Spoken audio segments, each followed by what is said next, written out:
I'm Jess Russell-Baring. I'm the Director of Compliance and Contracts for Summit Stone Health Partner.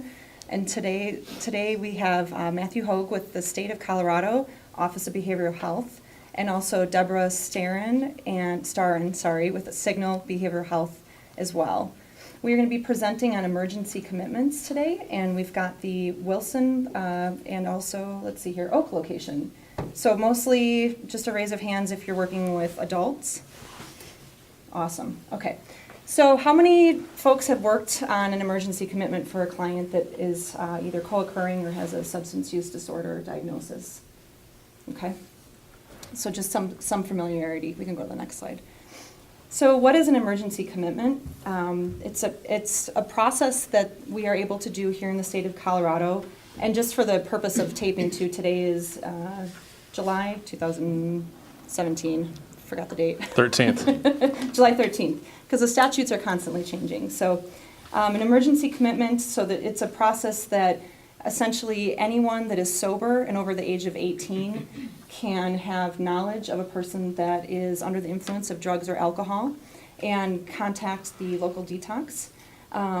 It's about a detainment in terms of up to 5 days. So any responsible person over the age of 18 who has direct knowledge of a person's addiction to either drugs or alcohol, they can apply for this process. And so there's a form that most of you should have. There's two forms. No one back here. Okay. And this is an example of what an emergency commitment looks like. The biggest thing that you're going to want to take away today, it'll be on another slide, is that there are drug emergency commitments and also alcohol emergency commitments. So as crazy as it sounds, the one I'm looking at right in front of me says drugs.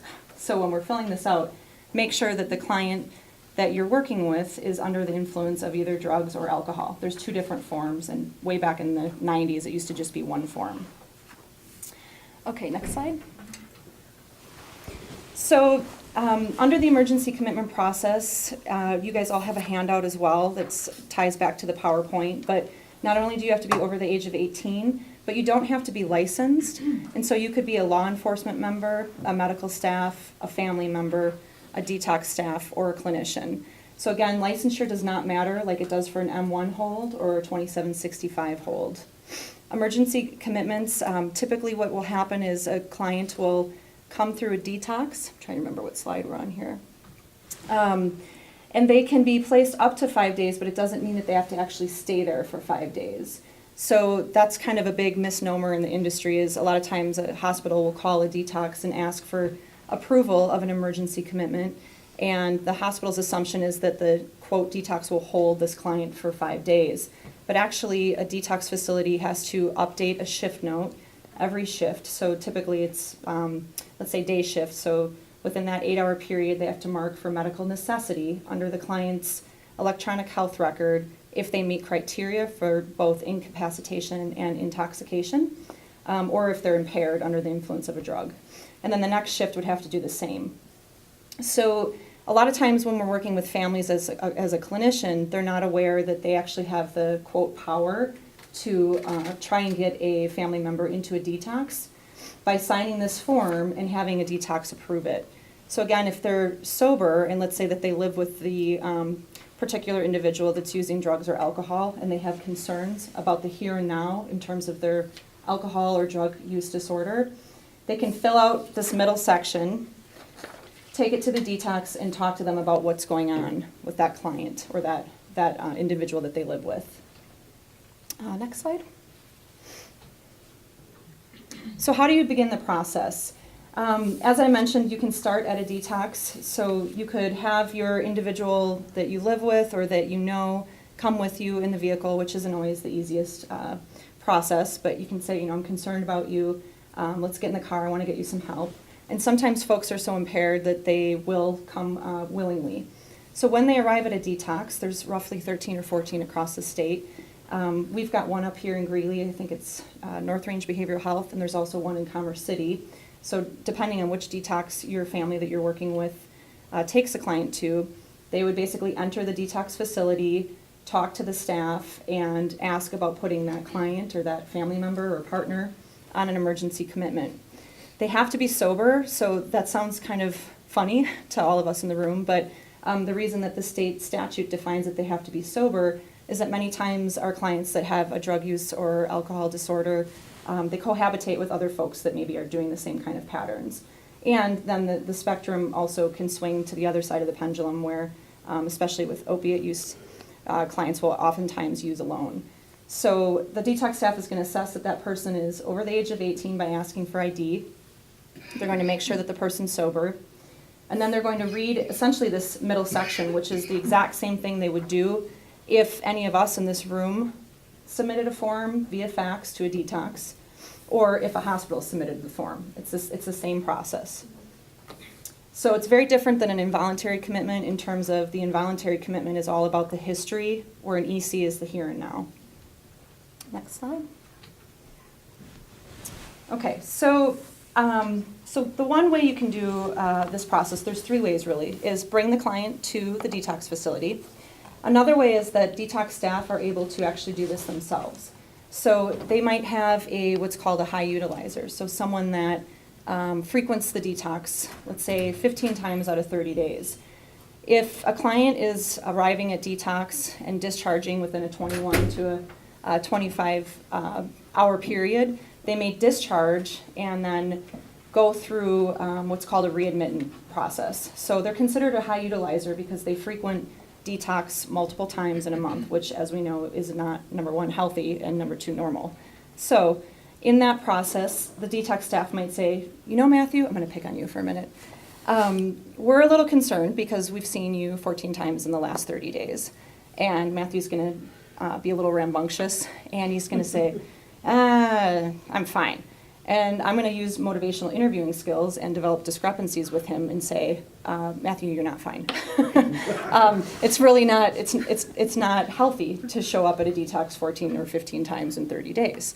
Is this something that you would, expect whomever in your life to do? And so you're going to start to plant seeds. And that's really the whole point of the emergency commitment process is we want to keep that client safe. And we also want to try and tease out if we can get them into a contemplative state and really potentially look at treatment, right?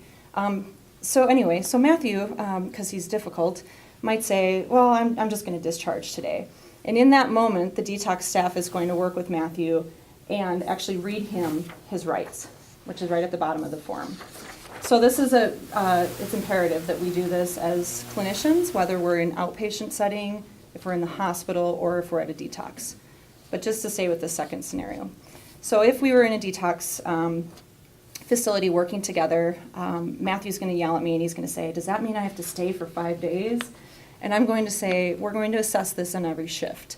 And so he's not very happy with me, but he's still impaired. He meets criteria. He's also incapacitated and just had his shoulder reset because it was dislocated, and we had him go to the hospital and come back. So he's feeling a little bit better, but still doesn't want to admit anything was wrong with his shoulder. He doesn't know that he was found in the middle of traffic. And his blood alcohol is let's say a 0.305, which is actually a pretty healthy range for Matthew because he's been drinking for about 30 years.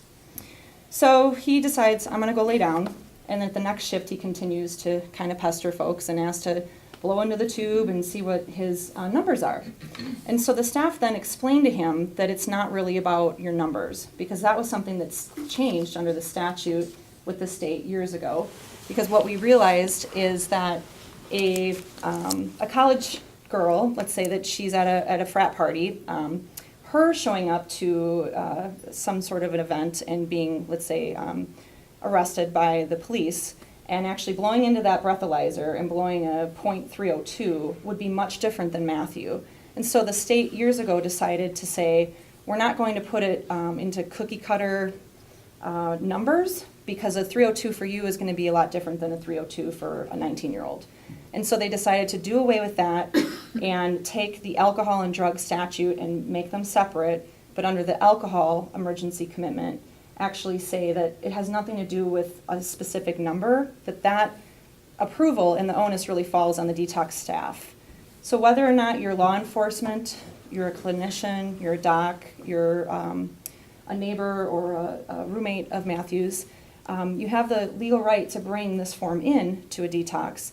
But the detox staff, and again, it doesn't matter about licensure, they're the ones that actually go through and assess, is he incapacitated? So again, he doesn't know where he was or how he got here, didn't even know his shoulder was dislocated, and is he impaired? One of the things I want to address really quickly, and you guys feel free to ask questions even though we're being recorded because it's helpful for others, is that a lot of folks will get kind of hung up on the fact that it says it has to be both. And so this is a form. This is a mechanism in which the detox is able to work with that client, whether the client's at the hospital or a jail or a detox, and I'll get to that. But initially, if the person's impaired or under the influence of drugs or alcohol, they're also incapacitated in order to meet this criteria. Going forward on every shift, the onus falls on the detox staff to update the medical necessity. And let's say that it's day 3 and Matthew's now at 000, so he's 0.000. But he's still incapacitated because guess what? Alcohol and coming off of alcohol, it's one of the deadliest withdrawals. We all know that in this room. So the detox staff can say in the electronic health record, he still meets criteria based off of his incapacitation. There's something going on cognitively with him. But from a blood alcohol standpoint, he doesn't. But that still means that that emergency commitment is in place. So then we're going to go to day 4, maybe make sure he's still taking his seizure meds because he's got a history of seizures from alcohol withdrawal. And at day 5, he might be rocking and rolling and like, hey, I'm ready to get out of here. And we might give him AA resources as detox staff, or we might try and link him to a case manager. We might try and link him back to the referral source that brought him there. So the next slide. I'll jump in real quick. Yep. That section where it says describe facts supporting the need for the emergency commitment, that's the collateral information that anyone can put in there that the detox is going off of. And so it's really important that you don't restate what the criteria is above. And we've seen that a lot because if the EC is not strong enough, the detox will not accept it. And so you really need to describe facts that you've observed of what's going on and what makes the individual That's awesome. very ominous. But yeah, that's really crucial because a lot of families are in crisis mode and sometimes really hard. And so detox tries to ask those clarifying questions when they're doing these assessments. So yeah, just dovetailing off of that. So on that section, Matthew's exactly right. What will happen is sometimes there's a little bit of a power trip between the hospital and the detox staff because you have a doc and let's say a person that's got CAC 2 credentials and is running that shift at the detox. And the CAC 2 person is saying to MD over at the local hospital, I'm going to deny your request for an emergency commitment. And so MD says, no, you're not. This is who I am. I've seen this guy 15 times in a month. CAC 2 person over at the detox says, I need it to be here and now. So that's the biggest takeaway you need to take about the emergency commitments today is that involuntary commitments are all about the history for clients, whereas an emergency commitment is right here, right now. So what are you seeing? So then the doc says, well, I told you. And the detox staff says, you actually paraphrase what's written right up above that is the definition of incapacitation or under the influence of alcohol. And so the doc will say, well, what do you need me to write down? And the detox staff's position and their role, quite honestly, is to educate, not to manipulate, but to educate the doctor to write the correct information down, meaning Matthew showed up tonight. He was brought in by Fort Collins Police Department. History of pancreatitis, Yep. not seeking proper treatment, that type of stuff. Yep, he was found in the middle of traffic, but he wasn't necessarily suicidal. He was just so impaired that his BAL read, blah, blah, blah. So then the doc sends it over. The detox actually has to sign it in order for it to be valid. So even in the case of outpatient, if you've got somebody that shows up at your session and they're impaired and they seem also incapacitated, you can work with the Greeley, for example, Greeley Detox, fill out this form, talk with the client and say, I actually think that we need to get you to the local detox, I'm concerned. You could also call an ambulance and have him transferred to the hospital to have him medically cleared. But in that, you would still submit and get the signed approval from the local detox facility and either work with the client if he doesn't run out of your office, because we all know that happens, unfortunately. Or you could circle back with the hospital and let them know that this has been approved and is going to now be managed by our North Range Behavioral Health Detox that's up the road. quick question. Yes, ma'am. Do you need a release of information? No.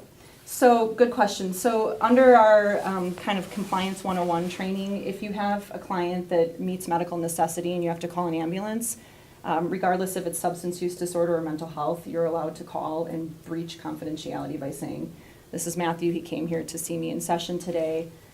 If Matthew takes off, I can say to law enforcement for detainment, not arrest, I have an emergency commitment document.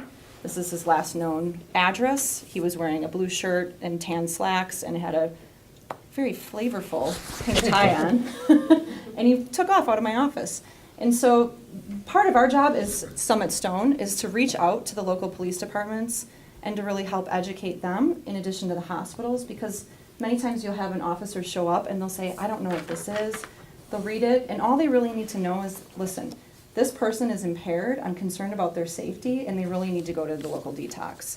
And this statute that's referenced down there, there's a particular one for alcohol, and then there's one for drug. But this 2782107 CRS, that's Colorado Revised Statutes, you can look that up. The emergency commitment statute states that if a law enforcement feels like an individual is an imminent risk to themselves or others due to substances or alcohol, that they can detain the individual, not arrest, detain, and take them to like an emergency room or a detox for further assessment.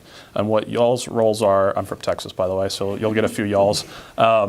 What you guys' responsibility is to really provide that collateral information, because maybe once they do get to the ER, it might be more appropriate for an M1 but you want to just provide the information so that those professionals have the information you have to make the assessment and get them on the right track to get help.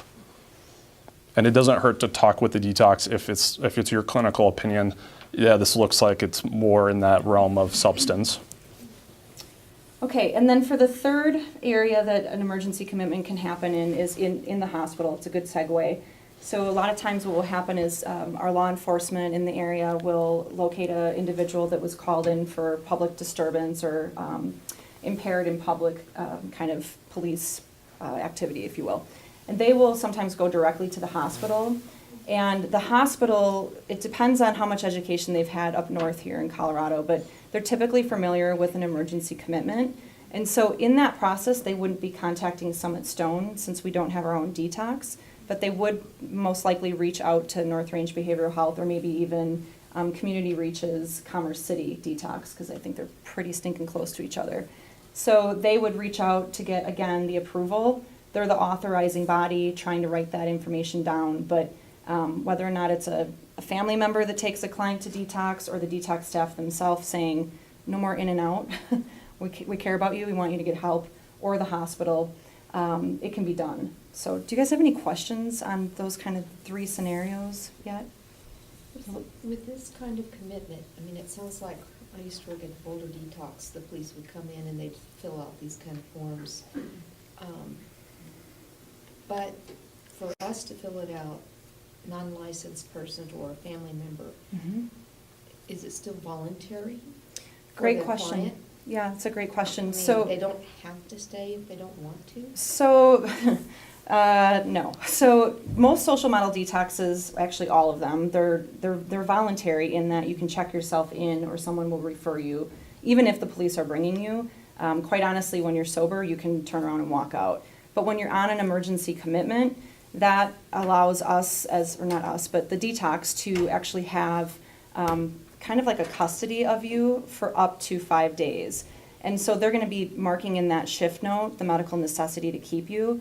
And if you were to run, they could call the police to have you detained and brought right back to go, which would be detox. And part of your question, I think, too, is this isn't official until the authorizer of the detox approves it and signs it. So you can, if you have this and you're filling out information, you're essentially providing collateral information to send to them so that they can make that determination.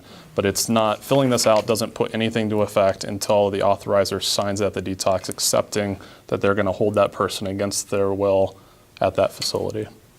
Another important point about the document is that, just because most of you, I think, in this room are outpatient clinicians, is if you have that individual with you and they're staying in your office and you contact the Greeley Detox and you have this authorized or approved, Then it's like, well, now what? Who transports this client? And under the statute, the police department actually is, they're allowed, but they're also a part of the request for services.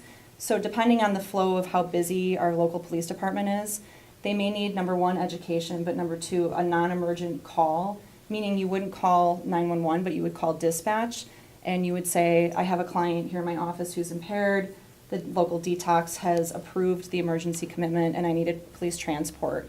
And so at that point, they're essentially a non-emergent ambulance, if you will, and they're gonna transport that client from Summit Stone to the detox, because we don't have currently an arrangement with the detox to pick up and drop off our clients here. So, any other questions? Yes, ma'am. I have a question. So I'm probably the only one that works with non-adults. I work with adolescents in this group. So if I have a teenager who signed themselves into treatment, you know, they're at Orchard's office and definitely impaired, would I call parents as, I mean, I'm assuming I'd have to call the parents too? Would they be able to transport? Would we So- allow that, or would it have to I be love this question. someone else? Yeah, I love this question because, so I've ran 2 different detoxes across the state, and I happen to have had an opportunity to replace someone, and when Mental Health Partners took over the county-ran detox in Boulder, I was able to keep our adolescent beds, if you will. And so adolescent is kind of a protected term under the substance use disorder diagnosis in terms of their age, so 15 to 18 or 15 to 17. And so the detox in Boulder is the only detox, to my knowledge, and I'll defer to the state, that actually can hold a client that's 15, 16, or 17 for up to 5 days without a parent's knowledge. Because at the age of 15 in the state of Colorado, again, this is 2017, they're able to check in for treatment themselves. And the best practice would be to try and have that youngster get an ROI signed as an emergency contact. You'd reach out to the parents. But in essence, they could be sent to the Boulder detox. And with areas that don't have access to those adolescent beds, it's been tricky. From what I know anecdotally, sometimes detoxes will have a relationship with the hospital where they could authorize an emergency commitment, but the person could, or the adolescent could physically be present at the hospital. That's correct. But they're holding, so the hold's been initiated, the detox holds it, but they have a relationship with the hospital because they coordinate so much that the person would stay because they couldn't go to the level of care that detox is able, if they're not able to provide for adolescents. So it gets a little tricky. And there has been some push in some areas to get more adolescent detox services, and that's something that we'll continue to push for. Yeah, you're So exactly what you're correct. saying is Greeley won't take an adolescent? They can't, under their license, to my knowledge, at this point in time today, the only detox that can take adolescents is in Boulder.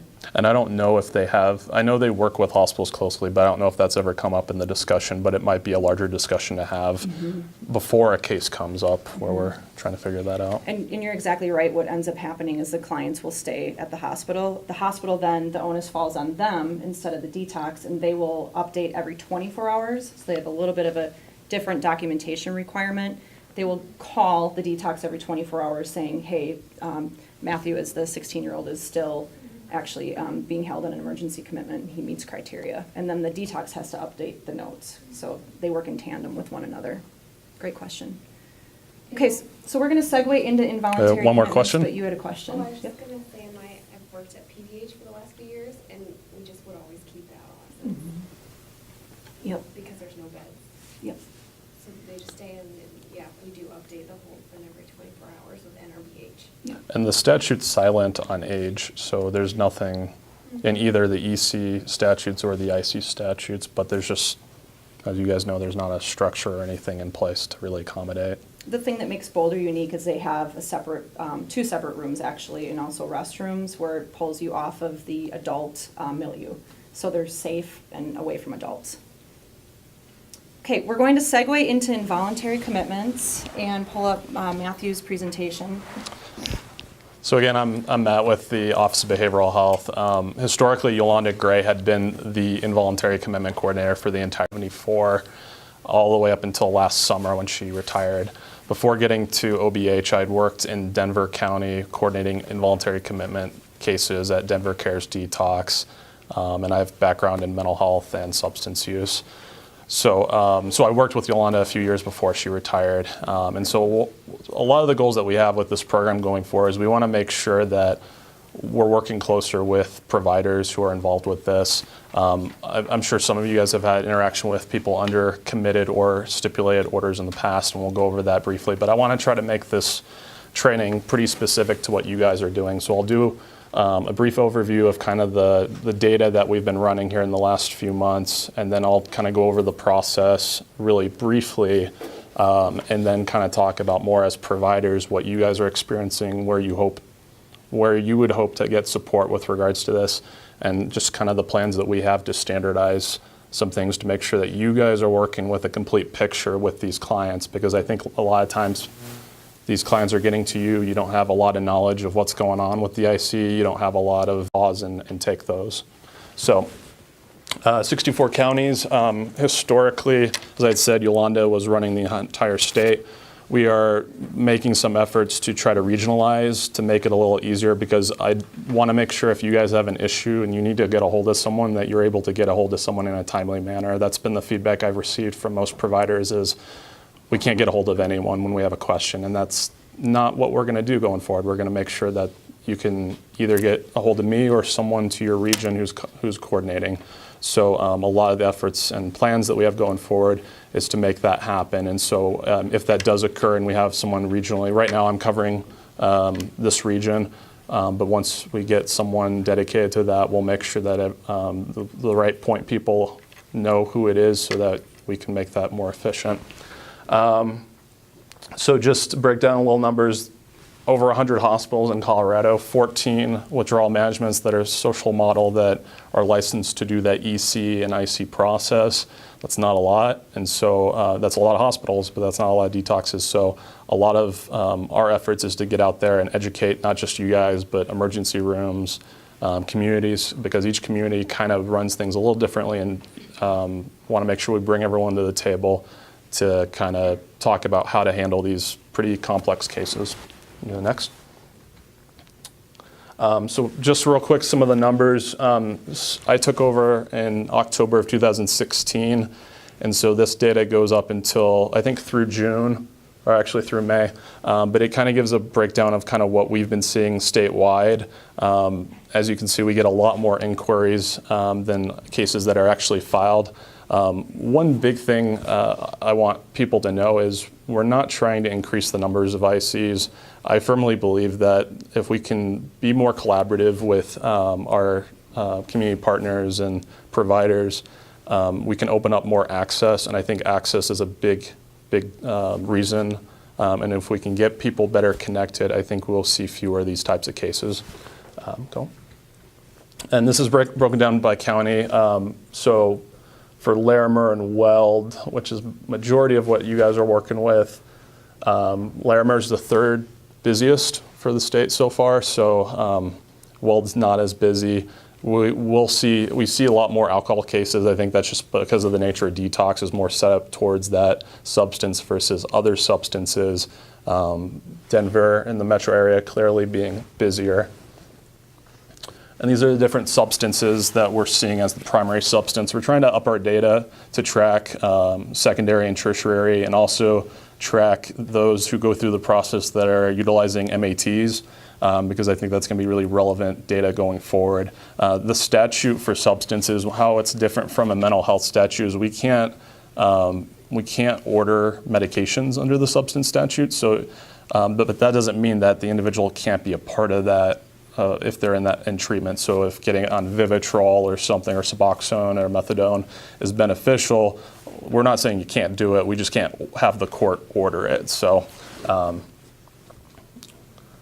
these are the outcomes, and we'll talk a little bit briefly on the difference between stipulation and committed order, but stipulation means that an involuntary commitment case was filed for an individual. They're choosing not to contest it in court and will agree to a ordered treatment. So we call that stipulating, because they're agreeing to a treatment plan, basically. So they're still ordered. They're still considered an involuntary commitment client, but they're agreeing to forego going to court and contesting it. The involuntary commitment process is a due process, so when this is filed, it can potentially go to court. The individual involved has representation, gets a private attorney at no cost to themselves to defend them. But most of the time, we do avoid that with a stipulation where nobody has to go to court, and we get those documents signed. Wait, I think we had a question. Yeah, no, I have a quick question. If it's, you said the court can't order MATs, even if that's in the best interest of the patient, or that's recommended by the treating clinician or clinicians, I guess could you explain why that is? That you can't? Yeah, I would.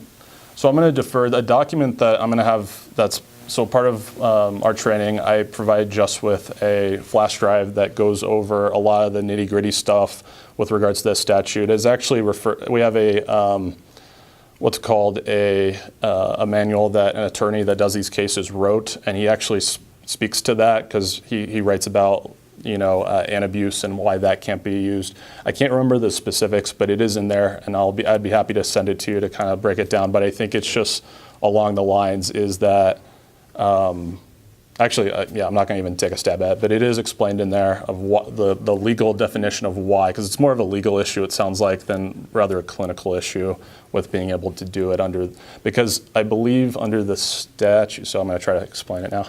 Under the statutes, so under a mental health statute, It's more stringent. it's more stringent. It's a stronger. The mental health statute 2765 is a lot stronger than the alcohol and drug statutes, particularly because under the alcohol and drug statutes, an individual is presumed competent to proceed under those statutes versus mental health, where that's not always a given. And so that may be part of the reasoning for the medication, because medication needs to be ordered usually in cases when individuals are not competent to proceed. So that might be the reasoning. Long-term versus short-term. Right. So, so we're trying to fix that. At the end of the presentation, I will provide you guys with two things. I'm going to provide you with my direct number, which I'll ask that you guys can reach me at, but please, if you're giving a referral to someone like a family member or something, that you give them a different number, which is the IC message line. We utilize that line because if they're trying to get a hold of me and I'm here, they sometimes won't get a hold of me for a while, and so we have backup coordinators that I've trained who are responding to that message line.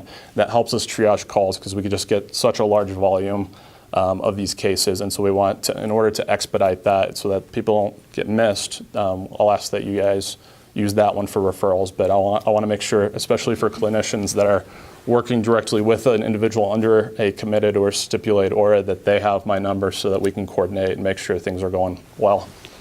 We can go to the next one. That just gives a little bit of history. That's a list of withdrawal managements in Colorado. Mostly the ones you guys are going to be working with will be North Range. That Commerce City one is now being operated by Community Reach. So it was formerly Arapahoe House, and so they just took over a few months ago, and they're doing a pretty good job, and they're doing well. So these are the two statutes. They're worth a read. If that's what you're into. I'll go over kind of interesting aspects of each, but they're almost exactly the same in terms of language. There's a subtle difference between a physician certification and how that is filed with the petition. Physician certification is something we'll briefly touch on, but that's required typically with a filing, and there's just a different time period of when you can get that physician certification and when it needs to be filed, but usually they're filed pretty closely together. This breaks down the process line. I'll make sure this is sent out so that you guys can review it as well. And this is in the event that any of you guys come across a client or come across a family of a client who wants information on how they would go about this process. This kind of breaks down the steps, but usually giving them that IC message line is the good first step to getting. Or if you have a client and you just want to, clinically review, okay, is this a case that you think might be? We're always happy to talk and see if that's the best route or if there's another route that might be helpful. The importance with the involuntary commitment part of the statute is the individual has to be resistant to treatment, so they have to be refusing treatment, or they have to have a pretty well documented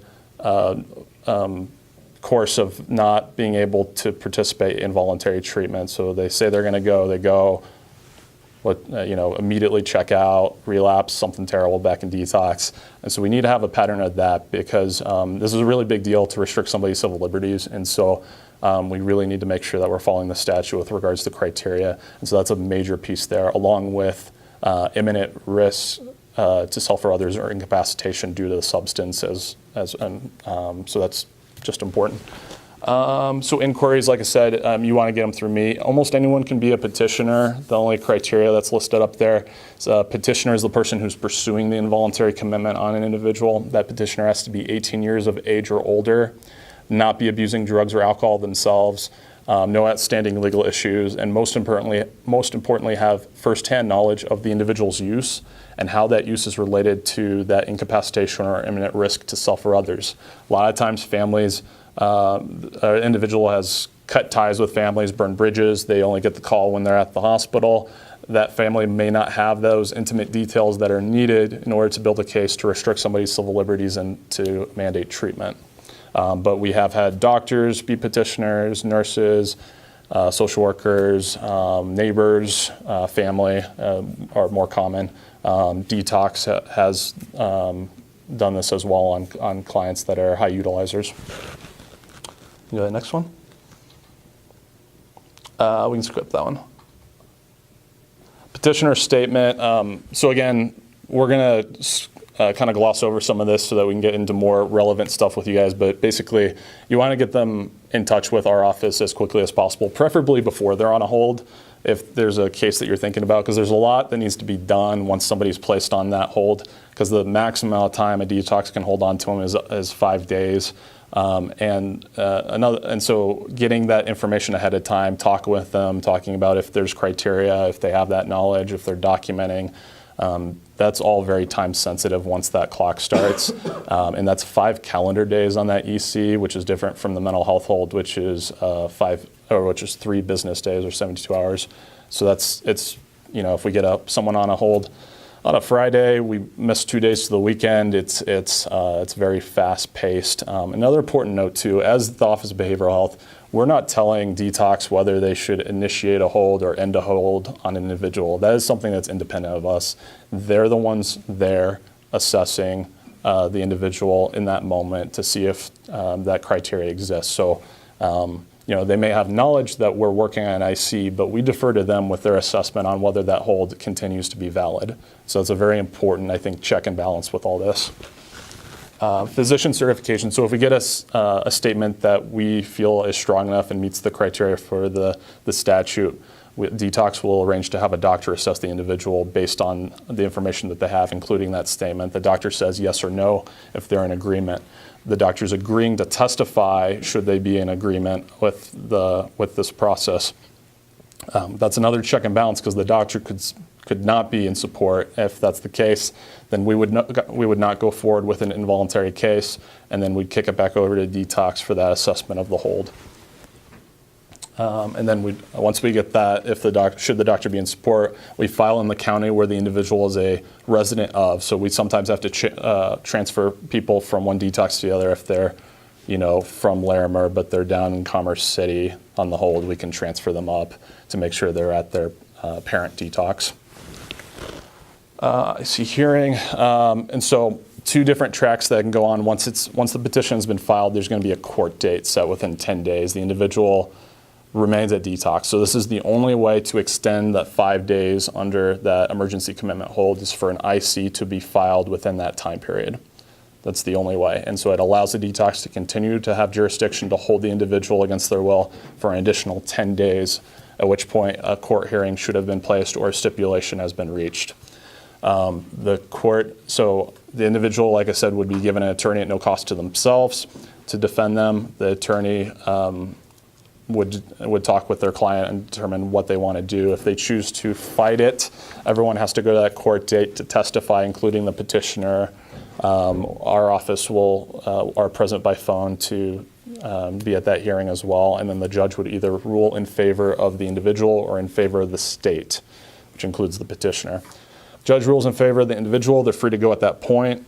if the judge rules in favor of the state, they would be committed to an initial 30-day period. That would typically be a residential. Our office, they're committed into our custody, so our office monitors that case to see how they do in that initial 30 days. If we feel like they need more time under that committed order based on what we're seeing from the treatment provider, the state becomes the petitioner in all recommitments, and we could seek a recommitment, which would be an additional 90 days, and then following that, we could do a second recommitment. So the total amount that someone can be under commitment time-wise is 210 days, or roughly 7 months. Our graph earlier showed most, I think it had 7% go under that committed and fight it. Most of the individuals choose the other route, 88% choose to stipulate. That's where, based on the recommendation, based on information that clinical assessments that Detox is providing us, our office works with Signal to determine a treatment regimen for the individual under an order. And so it's usually a step down, starting with a more intense residential, and that would gradually step down to maybe transitional, and then to IOP, or intensive outpatient, or outpatient, which is where you guys would kind of start stepping in. And so most individuals go with that stipulated order, and then we vacate the court date, and we try to get them into a bed as quickly as possible. They would remain at detox. And so that's one of the efforts we're making too, is to really reduce the amount of time individuals are in detox, because it is kind of a waiting period there. And so we're making a lot of efforts to try to make that work. So I'm going to pause the PowerPoint here, and I want to talk a little bit about kind of answering your questions with regards to working with clients. Some of the goals we have with working with outpatient providers is first making sure that you guys are getting the relevant information you need in order to best work with this individual. These individuals are not that different from anyone else you would serve. They, especially within a substance abuse context, they're going to be more likely to be pre-contemplative. They are coming to you usually after having some residential under their belt, so that's some good things to work on. But from what I understand, historically, sometimes you guys are not getting the information you guys need in order to help this individual. So we want to make sure that you guys are getting discharge summaries from the higher level of care they're coming from. Want to make sure that you guys are getting copies of the stipulations so you know. We want to make sure we're working with you guys collaboratively to know what level of services you guys do have to offer, so that we can best advise the court on what's being ordered in the treatment, so that it lines up with what you guys can actually offer. And so those are some of my goals. But I wanted to, first off, I know I threw a lot of information at you guys. I wanted to see if there are any questions about anything that I've gone over to this point.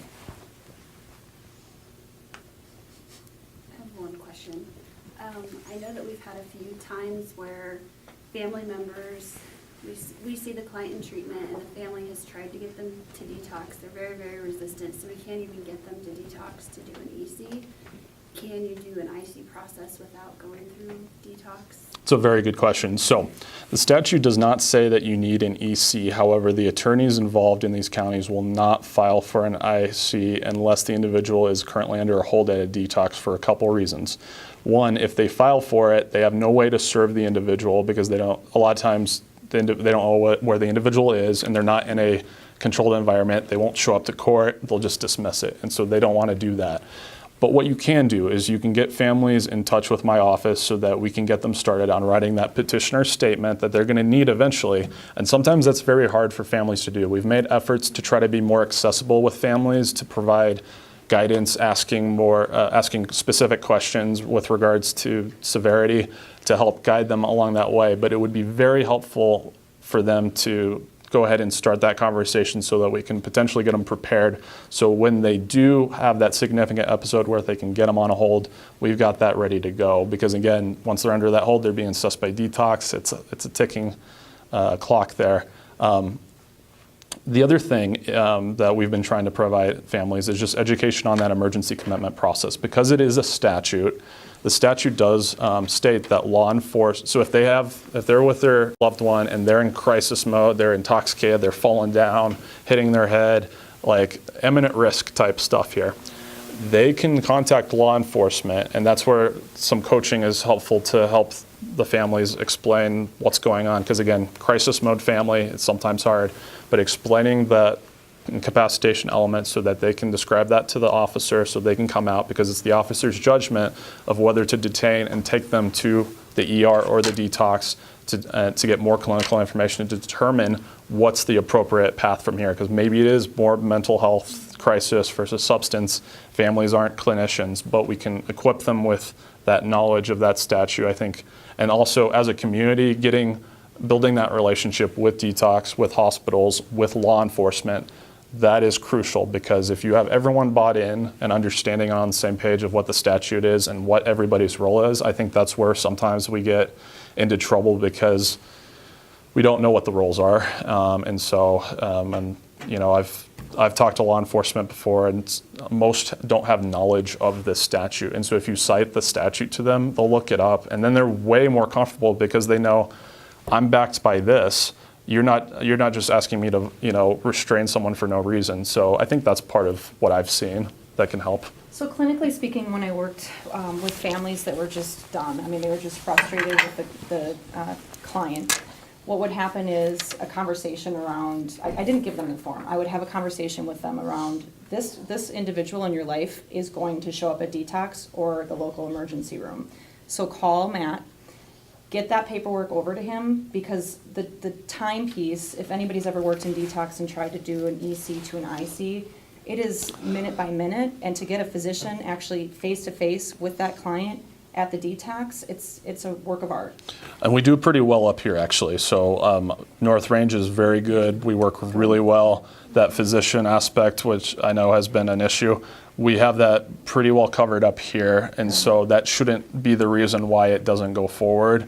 But yeah, timing is everything with this, and so and we don't want to rush either, because this is a big thing to restrict somebody's civil liberties. We want as much time and as much information as possible, and so if you are working with a family, I would like to have a conversation with you too, and as a state authority, you can call me and talk to me about what's going on so that we can determine what's the best process here. Clinicians have co-petitioned with families. I'm going to say go back to Summit Stone's policy on that, because I'm not telling, that's a policy internally to look at, but not to look at, but that's y'all's call.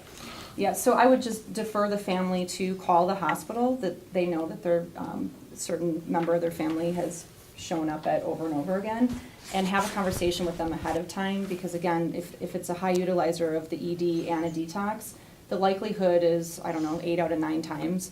So if they give the ED a heads up and say, hey, when my son Matthew shows up, please contact the Greeley Detox, because we're trying to get him on an emergency commitment.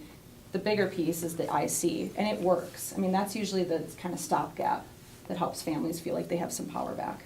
Yes?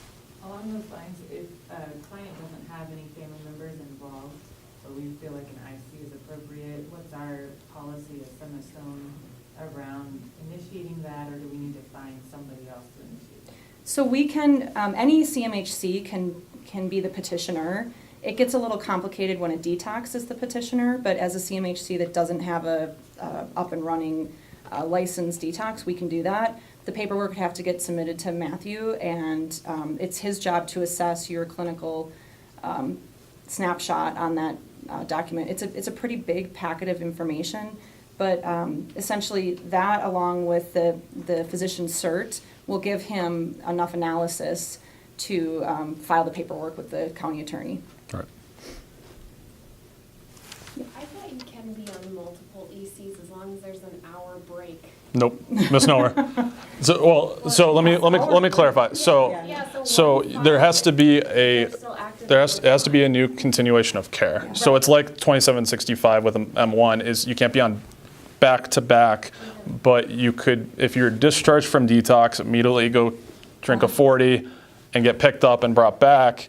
Then you can. That's a new episode of care, and you can do a new emergency commitment. Yeah, and that does happen. But that's a good segue too. So I don't remember if we covered this, but it's illegal to try and put somebody on a 2765 or M1 hold and an emergency commitment. It's one or the other. And typically what will happen is the M1 will supersede. And as we know with working with clients with co-occurring disorders, it's difficult sometimes to say, is it psychosis or is it meth-induced psychosis? And are they truly suicidal, or is it, quote, drunkencidal, which isn't a clinical term, but that's what they use at detox. All right. That's a good question, though. Yeah. And it may just be for detox, but sometimes there will be people on the ICU at the hospital withdrawing from alcohol for literally 12 days.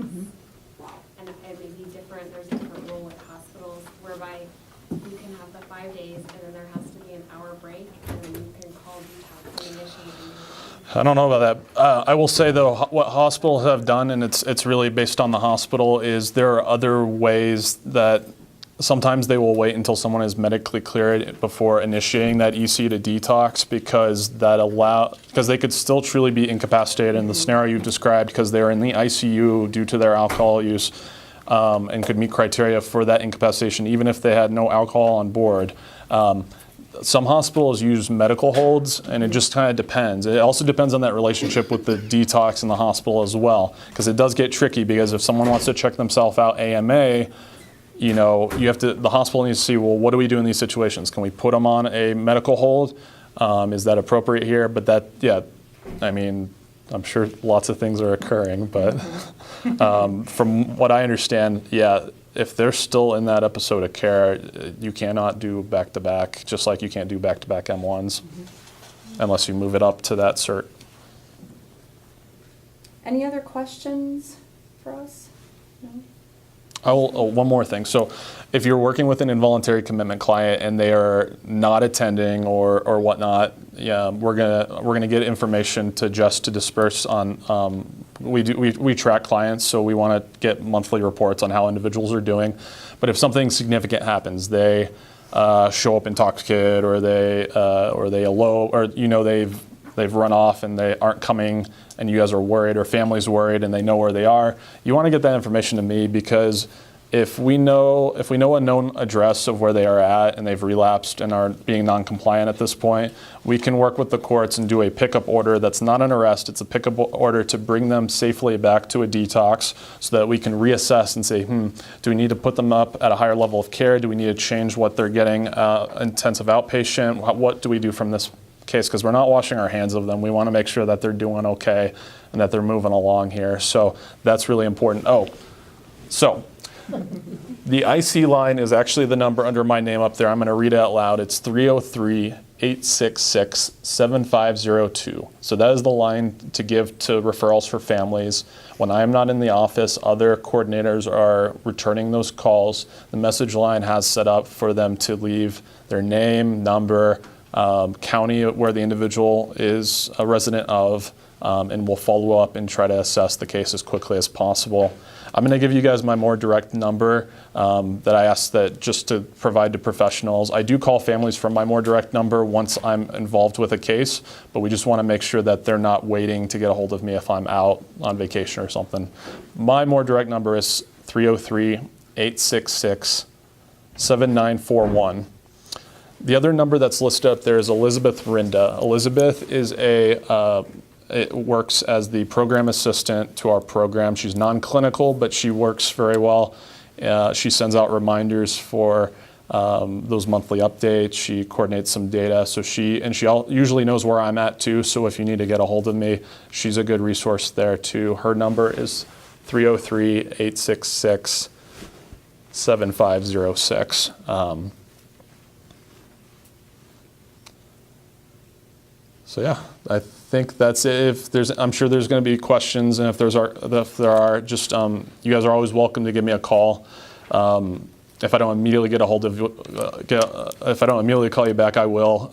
It's because I want to make sure that you guys have what you need in order to do your job with these individuals, and we're looking at ways to try to improve that process. And most importantly, when we want to make sure that we're getting that information to you. I don't want people calling and not being able to get a hold of me or my program, so we want to make sure that we're doing that in a timely manner.